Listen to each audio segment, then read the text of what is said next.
பேர் வி சரத்குமார். திருவண்ணாமலை மாவட்டம் வந்தவாசி வட்டம் சாலவேடு கிராமத்தில் வசித்து வருகிறோம். கிட்டத்தட்ட ஒரு 5-6 வருஷமாக நான் சொந்தமாக பயிர் பண்ணிட்டு வரோம் வேர்க்கடலை.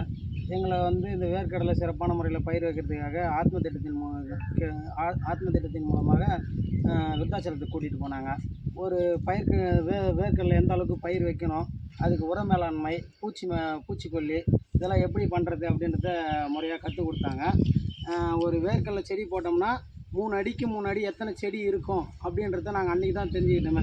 3 அடிக்கு 3 33 செடி கம்பல்சரி இருக்கணும் அப்படின்றத சொல்லிட்டு எங்களுக்கு அன்றைக்கி தான் தெரியும். ஒரு பயிற்சி மூலயமா கன்ஃபார்மாக எங்களுக்கு இதுதான் இவ்வளோ தான் இருக்குன்னு சொல்கிறது எங்களுக்கு நிரூபித்து காமிச்சாங்க. எவ்வளோ மகசூல் எடுக்கணும் ஒரு ஏக்கரில் அப்படின்ட்டு சொல்லி கொடுத்தாங்க. இப்போது சாதாரணமாக நாங்கள் வேர்க்கடலை போட்டோமோ வந்தோமோ அப்படின்னு சொல்லிட்டு தான் நாங்கள் இருப்போம், ஏதோ வருதுன்னு சொல்லிட்டு நினைப்போம். ஆனால் அவங்க சொன்னதுக்கப்புறம் தான் வேர்க்கடலையில் இவ்வளோ லாபம் எடுக்க முடியும் அப்படின்ற ஒரு இதுவே தெரிஞ்சுக்கிட்டாங்க.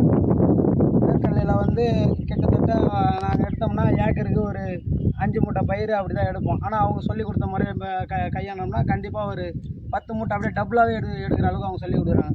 இப்போ உர மேலாண்மைன்னு எடுத்திங்கன்னா கீழே தொழு உரமாக மாட்டு சாணமோ கரும்பு கழிவு ப்ரெஸ்மட்டுன்னு சொல்லுவோம். அந்த ப்ரெஸ்மட்டை ஹெக்டருக்கு 3 வண்டி இன்னும் சொன்னார் சார்.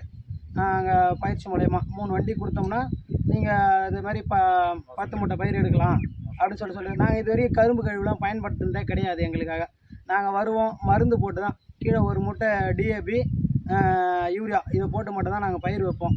எங்களுக்கு மகசூல்னு பார்த்தோன்னா 5 மூட்டை கிடைக்கும். அதிகபட்சமாக கிடைச்சா 5 மூட்டை பயிர் கிடைக்கும். பூச்சிக்கொல்லின்னு பார்த்தோம்னா இங்கேருந்து போவோம் மருந்து கடையில், அவங்க கொடுக்குற கெமிக்கல் மருந்து தான் வாங்கிட்டு வந்து அடிப்போம்.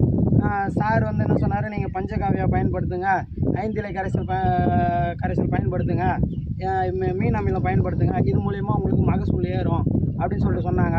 நாங்கள் அது மூலயமா இப்போ பயிர் செய்கிறோம். இப்போ எங்களுக்கு ஓரளவுக்கு நல்லா வரும் அப்படின்ற ஒரு நம்பிக்கையில் இருக்கிறோம். அவர் சொன்ன முறையில் இப்போ நாங்கள் பயிர் வச்சுருக்கோம். அப்புறம் திண்டிவனம் கூட்டிகிட்டு வந்தாங்க. திண்டிவனம் கூட்டிகிட்டு அங்கே பச்சை பயிர், உளுந்து, எள்ளு இதை பற்றி பயிர் வைக்கிறது எப்படி அப்படின்ட்டு சொல்லி கொடுத்தாங்க. நாங்கள் எள்ளுலாம் ஒரு ஏக்கருக்கு நாங்கள் மானாவாரியாக வேஸ்ட்டு பண்ணாவே எங்கன்னா ஒன்று கிடக்கும். அது ஒரு மூட்டை வந்தால் பெரிய விஷயம். அவங்க சொல்கிறாங்க அன்றைக்கி போயிட்டு தான் அன்றைக்கி அதில் 5-7 மூட்டை எடுப்பாங்களா அவங்களே. அந்த அளவுக்கு எங்களுக்கு நாங்கள் பயிர் வச்சதே கிடையாது. ஏதோ விதைப்போம் போவோம் வருவோம் எள்ளு, அவ்வளோதான். ஏதோ மானாவாரியில் அது வந்தால் உண்டு, ஒரே ஒரு களை வெட்டி விடுவோம். சார் என்ன சொன்னார், அதுக்கு மருந்து அடிக்கணும், மருந்து அடித்து அதுக்கு பூச்சிக்கொல்லிக்காக அட்டை பூச்சிலாம் இருக்கும், அதை மஞ்சள் அட்டை, வெள்ளை அட்டை, சிகப்பு அட்டை, அப்படி பச்சை அட்டை அப்படின்னு சொல்லிட்டு தனி பிரித்து வச்சுருந்தாரு. அதை வச்சா இனக்கவர்ச்சி மூலயமா பூச்சிகளை கண்ட்ரோல் பண்ண முடியும் அப்படின்னு சொல்லி கொடுத்தாங்க. இந்த மாதிரி பயிர் வைப்பதற்கான டூர் எங்களை நிறைய கூப்பிட்டு போனாங்கன்னா, எங்களுக்கு சொல்லி கொடுத்தாங்கன்னா மேலே பயிர் வைக்கிறதுக்கு எங்களுக்கு ஏதுவாக இருக்கும். இருக்கிற விவசாயிகளுக்கெல்லாம் சொல்லிக் கொடுப்போம். எங்கள் ஊரில் நாங்கள் இப்படி தான் பயிர் செய்யணும் அப்படின்னு